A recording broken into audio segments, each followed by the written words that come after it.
আপনার নির্লিপ্ত নির্বিকার ভূমিকা রেখেছেন, আজকের দিনেও সেম ভাবে তারা একদম নির্বিকার নির্লিপ্ত ভূমিকা তারা পালন করে যাচ্ছেন। কিন্তু ভোটারদের উপস্থিতি খুবই ভালো, কিন্তু নির্বাচন কমিশন যদি এই যে লাইনের যে বিড়ম্বনাটা তারা যদি বিধিনিষেধগুলো সেট করে তাহলে ঠিকঠাক পালন করতে পারতেন, ভোটাররা আরো শান্তিপূর্ণভাবে আরো সুষ্ঠুভাবে তারা ভোট দিতে পারতেন।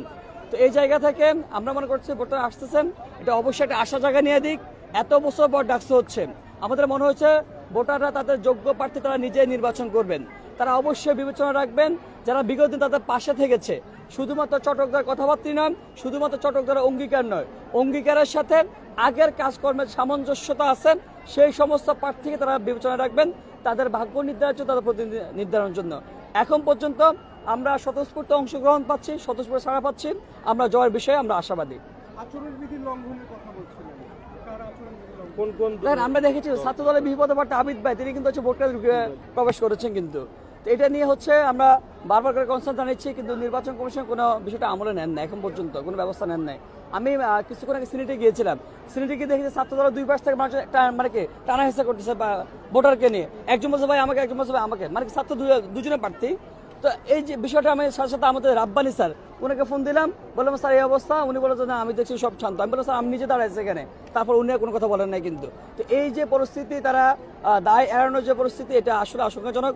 মানুষজন এত কষ্টের মধ্যে, এত রোদের মধ্যে, ব্যবসা গরমের মধ্যে তারা ভোট দিতে তারা এসেছেন, কিন্তু এসে যদি এমন বিড়ম্বনার শিকার হয় তাহলে আর কিছু বলার থাকে না। কিন্তু এজেন্ট নিয়ে একটা কথা হয়েছে, এজেন্ট বের করে দেওয়ার বিষয়ে একটা কথা, এটা আমরা শুনেছি, তবে আমি সচক্ষে দেখি নাই। যে আমরা শুনেছি যে বাংলাদেশ ইসলামী ছাত্র আন্দোলন যে এজেন্ট তারা উল্লেখ করেছেন, তারা সেটা অভিযোগ করেছে তাদের এজেন্ট বের করে দেওয়া হয়েছে। যদি এমনটা হয়ে যায় তাহলে সেটা অবশ্যই ভোটের জন্য আশঙ্কাজনক, সেটা কখনোই কাম্য না।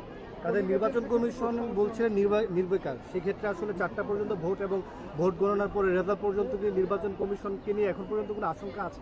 দেখেন এখন পর্যন্ত মাঠ পর্যায়ে বিশৃঙ্খলা যে দেখা যাচ্ছে, বিশৃঙ্খলার বিষয়ে আমরা একটু আশঙ্কা আছে যে আসলে কি হচ্ছে। আর তারপর হচ্ছে আপনার যে ব্যালট বক্স, সেটা স্বচ্ছ থাকার কথা, কিন্তু সেটা দেখেছে হচ্ছে আপনাকে টিনের ব্যালট বক্স। তো সেই জায়গাটা আমাদের সন্দিহার একটা জায়গা আছে। কিন্তু এখন পর্যন্ত নির্বাচন কমিশন এখনো সমাজ যদি স্ট্রিক্টলি এই বিষয়গুলো পালন করে, শিক্ষার্থীদের স্বতঃস্ফূর্ত যে সারা আছেন, আশা করি ভালো কিছু হবে। মনে করেন যে 100 মিটারের মধ্যে বা হলকে একেবারে ঢোকার আগ মুহূর্তে যেভাবে কথা বলা হচ্ছে, সেটা যেই প্যানেলই হোক স্বতন্ত্র হোক, এটা থেকে আসলে আপনারা মনে করছেন যে শিক্ষার্থীরা বা ভোটাররা প্রভাবিত হবে তাদের ভোট? তবে আমার মনে হয় শিক্ষার্থী প্রভাবিত হবে এটা বলে মনে হয় না, কারণ তারা গতকাল রাতে তারা সিদ্ধান্ত নিয়ে নিয়েছেন। তবে এতে করে শিক্ষার্থী একটি বিড়ম্বনার শিকার হচ্ছে, কি বারবার করে টানা হেঁচড়া করে এই গরমের মধ্যে, বিশেষ করে নারী শিক্ষার্থীরা বেশিরভাগ করে এই রোদের মধ্যে, তীব্র রোদের মধ্যে তারা দাঁড়িয়ে আছেন।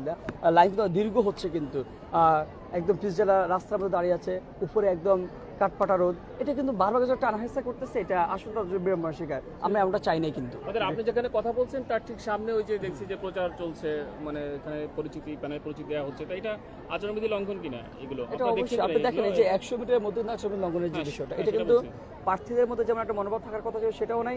নির্বাচন কমিশন যেভাবে হচ্ছে আচরণবিধি সেট করে দিয়েছে, সেগুলো পালন করার বিষয়ে তারা যেভাবে স্ট্রিক্ট থাকবেন, তাদের মধ্যে সেই মনোভাবটা আমরা দেখতে পাইনি এখন পর্যন্ত। ভোট কি সুষ্ঠু হচ্ছে? আপনারা কি সার্বিক পরিস্থিতিটা একটু যদি বলতেন। এখন পর্যন্ত অবশ্য সুষ্ঠু হচ্ছে, তারপর বলা যায়। কোনো অভিযোগ আছে আপনাদের পক্ষ থেকে? আমরা অভিযোগ যেটা দিচ্ছি সেটা আমি অলরেডি উল্লেখ করেছিলাম। ঠিক আছে।